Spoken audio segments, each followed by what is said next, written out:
เริ่มต้นอัปเดตข่าวบันเทิงกันก่อนเลยดีกว่านะคะกับข่าวแรกเป็นดิว่ารุ่นใหญ่ค่ะคุณแคนดี้ค่ะกับดิว่าไปทางฝั่งยุโรปกันบ้างนะคะคนนี้เลยค่ะเพียดาเวสนั่นเองนะคะที่เตรียมมาเปิดคอนเสิร์ตเต็มรูปแบบครั้งแรกในเมืองไทยค่ะน่าสนใจมากๆและเขาเพิ่งทำการแถลงข่าวกันไปนะคะที่ช่อง 3อาคารมารีนนท์เมื่อวานนี้เลยค่ะ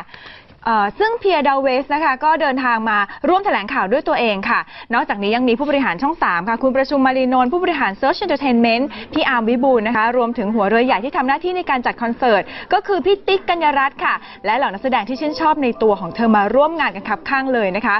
โดยคอนเสิร์ตครั้งนี้นะคะเอาใจคนรักเพลงละครเวทีมิวสิคัลบรอดเวย์โดยเฉพาะค่ะเพราะว่าเธอเนี่ยคร่ำวอร์ดในวงการละครเวทีมานานกว่า30ปีมีผลงานการแสดงละครเวทีมาแล้วไม่ต่ำกว่า50เรื่องดังนั้นในคอนเสิร์ตครั้งนี้นะคะเราจะได้เต็มอิ่มกับบทเพลงอันไพเราะและน้ำเสียงอันทรงพลังของเธอแน่นอนขณะที่พี่ติ๊กกัญญารัตน์นะคะที่รับหน้าที่เป็นหัวเรือใหญ่จัดคอนเสิร์ตครั้งนี้ก็บอกว่าก่อนหน้านี้เธอได้ไปถ่ายทำรายการเซฮายที่ยุโรปมาค่ะแล้วก็มีโอกาสไปชมคอนเสิร์ตของเธอก็เลยรู้สึกประทับใจมากๆเลยเกิดความคิดอยากจะให้คนไทยเนี่ยได้ชมโชว์ดีๆแบบนี้บ้างนะคะซึ่งก็ถือเป็นครั้งแรกที่มีการเปิดคอนเสิร์ตของเธอในทวีปเอเชียค่ะซึ่งเมื่อวานนี้เธอยังได้โชว์พลังเสียงเป็นการเรียกน้ำย่อยอีกด้วยไปฟังกันดูค่ะ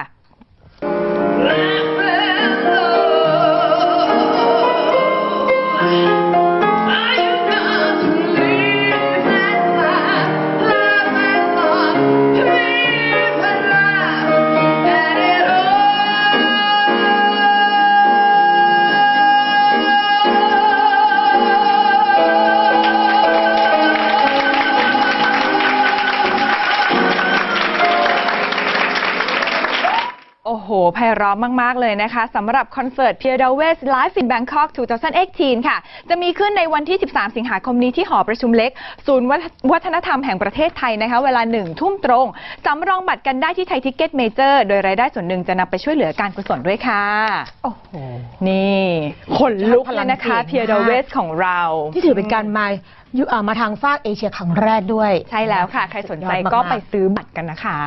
มาถึงข่าวนี้กันดีกว่าผู้จัดคนเก่งของเราพี่แอนทองผสมเนี่ยอ้วนไปแล้วนะออกคำสั่งแล้วลดน้ำหนักจะเป็นใครนะคะเมื่อวานนี้ค่ะหนึ่งในคนบันเทิงที่มาร่วมงานแถลงข่าวก็คือพี่แอนทองผสมจ้ะงานนี้ก็นักข่าวนะคะก็เลยถือโอกาสอัปเดตผลงานของพี่แอนกันไปเลยนะคะโดยเฉพาะการทำหน้าที่ผู้จัดละครค่ะที่ตอนนี้พี่แอนนะคะกำลังเตรียมละครเรื่องใหม่ชื่อเรื่องเก๋แล้วก็แปลกมากนั่นก็คืออกเกือบหักแอบรักคุณสามี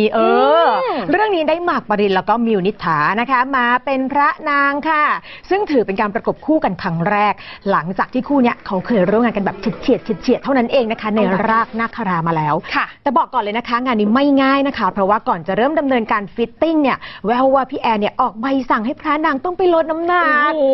นี่โดยเฉพาะคุณหมากนะโดยเฉพาะน้องหมากของเราบอกพี่แอนบอกว่าต้องลดต้อง6 กิโลแน่นะไม่น้อยเลยทีเดียวนะคะส่วนน้องมิวบอกไม่ต้องลดมากก็ได้เพราะว่าตัวเล็กอยู่แล้วเดี๋ยวไปฟังเสียงพี่แอนกันค่ะ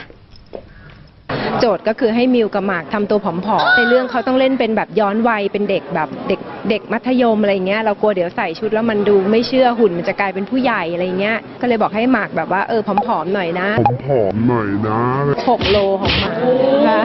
น้ำหนักต้องลง6 โลแล้วแต่คือยังไม่ลงเลยของมิวนิดหน่อยพอเพราะเขาตัวเล็กทำไม่ได้หรอครับถ้าทำไม่ได้หรอเดี๋ยวพี่จะมีวิธีลงโทษทุกวันนี้เหมือนเมียหมากมากเลยทุกวันนี้เหมือนเมียหมากมากเลยส่องหมากอยู่คนเดียวเลยมิวยังไม่ห่วงมากคือหมากกินไงฮะตอนนี้แอนก็เลยกดดันออกสื่อนะคะเพราะหมากต้องลงให้พี่ซีเรียส